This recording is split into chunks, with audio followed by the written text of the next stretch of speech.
नमस्कार, मैं हूं doctor Piyusha Kulshreshtha. I am senior consultant and head of the department of radiation oncology, metro group of hospitals.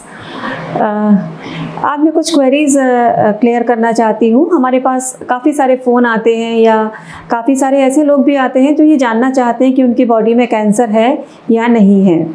ये बताना बहुत मुश्किल होता है कि बॉडी में कैंसर है या नहीं है, क्योंकि उसके लिए तो बहुत ही स्टैंडर्ड टेस्ट कराने की ज़रूरत होती है, बहुत कुछ कराने की ज़रूरत होती है, पर फिर भी मोटा मोटा कुछ चीज़ें हमें पता होनी चाहिए जो कैंसर के साइन सिम्टम्स होते हैं।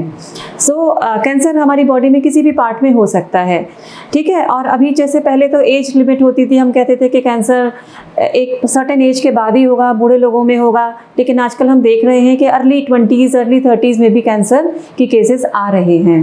बाकी ये तो हमें पता ही है कि स्मोकिंग, टोबैको च्यूइंग, ये सारे कैंसर से को बढ़ाने वाले फैक्टर्स हैं, पर जो लोग इन चीज़ों का नहीं भी सेवन करते हैं उनमें भी कैंसर के केसेस आ रहे हैं। बेसिकली हमें जानने की ज़रूरत है कि सर से लेकर पैर तक क्या ऐसे साइंस या सिम्टम हैं जिसमें हमें ध्यान देने की ज़रूरत है। जैसे कि अगर हम ब्रेन कैंसर्स, ब्रेन ट्यूमर के बारे में बोले, तो अगर आपको लगता है कि घर में किसी की पर्सनैलिटी में बहुत सडन चेंज हुआ है, उनका जो मेमोरी है वो बहुत ज़्यादा 1-2 महीनों में कम हो गया, उनकी जो आई साइट है वो भी पिछले 1-2 महीनों में, मतलब ये ना सडन ड्रॉप अगर हो रहा है, ग्रेजुअल भी होता है ट्यूमर्स में, लेकिन कैंसर में यूजली ये जो इस तरीके के जो चेंजेस हैं वो सडन होते हैं। अगर लगता है कि विज़न बहुत ही सडनली ये कम होता जा रहा है, तो हमें एक ध्यान देने की ज़रूरत होती है कि कहीं ब्रेन में कोई ट्यूमर तो नहीं डेवलप हो रहा है, या किसी को सीजर्स आने शुरू हो जाते हैं। सीजर भी एक इंडिकेशन होता है कि ब्रेन में कोई ना कोई फितूर तो है। दूसरा हम फिर आते हैं हमारे फेस में आँखें हैं, मुँह है, नाक है, तो ये सिम्टम है भाई, आई में कोई स्वेलिंग दिखाई दे, आई के पीछे कोई स्वेलिंग हो रही हो जो आँख को थोड़ा आगे की तरफ धक्का दे देती है, नाक से कोई ब्लीडिंग होना शुरू हो या स्वेलिंग हो। और जो हमारे इंडिया में बहुत कॉमन है वो है oral cavity cancers. Oral cavity में कहीं भी हमारे मुंह के अंदर हम खुद भी इंस्पेक्ट कर सकते हैं, देख सकते हैं जीभ पर या गालों के अंदर की स्किन में कोई घाव तो नहीं है। बेसिकली घाव छोटे मोटे तो होते रहते हैं, छाले हम जिनको बोलते हैं, लेकिन कोई ऐसा घाव जो काफ़ी समय से है और भर नहीं रहा है, बहुत ज़्यादा पेनफुल भी नहीं है।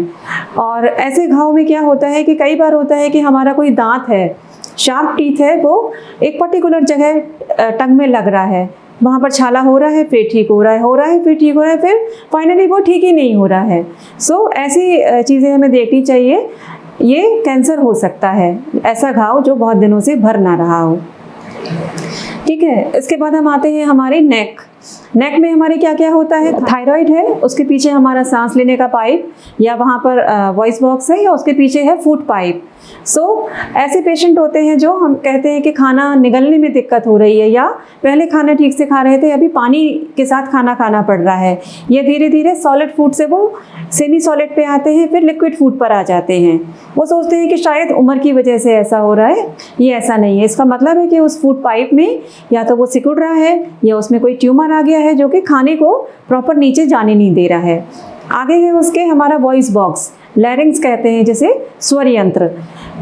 ऐसे तो कहीं भी बहुत गाना बजाना करने के बाद आवाज़ बैठ जाती है, लेकिन बिना किसी कारण आवाज़ काफ़ी दिनों से बैठी रहे, गार्गल करने से भी ठीक ना हो, या आवाज़ चेंज हो जाए, बैठी बैठी हार्श आवाज़ हो जाए थोड़ी। इसका मतलब है कि जो लैरिंग्स है, ये स्मोकर्स में काफ़ी कॉमन होता है, लैरिंग्स पे कोई ट्यूमर हो गया है जो आवाज़ को चेंज कर रहा है। और थायराइड तो सबसे आगे होती है। अगर कोई भी स्वेलिंग हमें नेक में दिखाई देती है, एक अल्ट्रासाउंड करा लेना चाहिए कि थायराइड में कोई गांठ तो नहीं है, ठीक है। उसके नीचे आते हैं तो लंग्स एंड ब्रेस्ट कैंसर सबको पता है, आजकल महिलाओं में बहुत कॉमन है। उसके लिए मैंने एक वीडियो में बताया भी है सेल्फ ब्रेस्ट एग्जामिनेशन कैसे करें।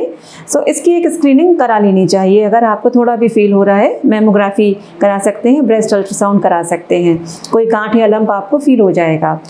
और लंग्स में वही होता है, इंडिया में ट्यूबरक्लोसिस बहुत कॉमन है, लेकिन फिर भी ऐसी खांसी जो आपके महीनों से चल रही है, खांसी में खून आने लगा, फीवर आने लगा, ये लंग कैंसर हो सकता है।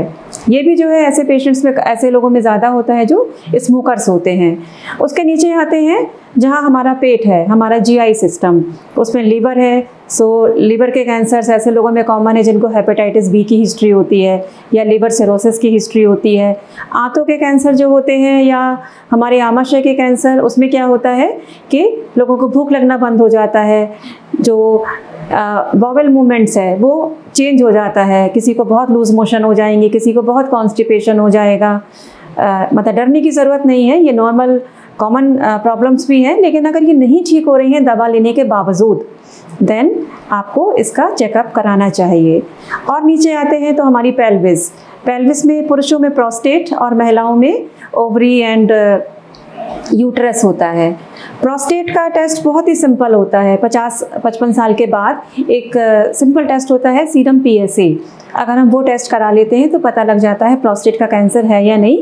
पर जो यूजुअल कंप्लेंट होती है वो होती है यूरिन की फ्रीक्वेंसी एंड अर्जेंसी। मतलब कि एक बार यूरिन जाने के बाद आपको फीलिंग होती है कि जैसे प्रॉपर यूरिन हुआ नहीं, आपको फिर यूरिन करने जाना होता है, बार बार रात में कई बार जाना पड़ता है। डायबिटीज़ में भी ये कॉमन परेशानी है। उम्र के साथ प्रोस्टेट का साइज़ बढ़ता है, तो बिना कैंसर के भी एक ये परेशानी है, लेकिन ये कैंसर भी हो सकता है। सो इसे हम कहते हैं फ्रीक्वेंसी एंड अर्जेंसी। बार बार जाना पड़े और आपको अर्जेंसी हो जाए कि आपको जाते जाते लगे कि नहीं मैं होल्ड ही नहीं कर पा रहा हूँ यूरिन। PSA टेस्ट करा लीजिए, आपको पता चल जाएगा। अब आते हैं हम सर्विक्स, यूट्रस, ओवरीज पर।